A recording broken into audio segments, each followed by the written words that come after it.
Hi, it's me again with Corel Tips and Tricks. This video is going to be about zoom to page height with a hotkey. It's pretty easy, but you have to go to the zoom tool and then either zoom like this or go in and out with your mouse wheel, or with the zoom menu open, you can zoom to all objects, which is F4. You can zoom to page height, which will get you just a page. So if you're working like I do on and off the page, it'd be pretty cool to have a hotkey to zoom in like this with just one press of a key button. So to create that, we're going to go to Tools, Options, Customization, and just type in Zoom. And right there is Zoom to, I want to make sure I get the right one, Zoom to height, basically. Go to the shortcut keys and type in a new shortcut. And we're going to call this alternate Z for zoom, and then hit OK.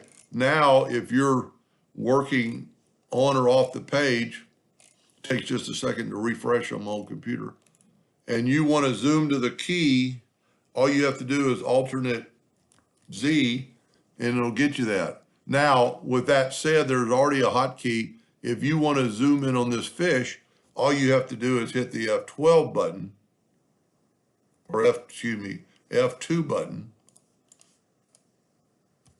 Well, that's not even working.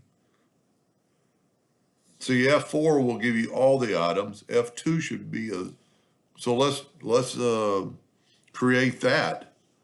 Maybe I took it off. So we're going to go to Windows, Tools, Options, Customization, and type in Zoom again,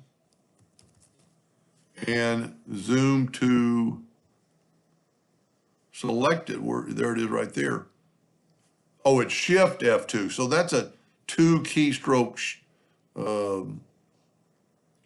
So that's not that bad. I just forgot about that. So with that fish selected, if you will Shift and F2, it'll zoom into just that. But it's pretty cool to have a hotkey just to zoom in, so alternate Z will put you back to where you can see your page. I hope that helped a little bit. Thank you for watching.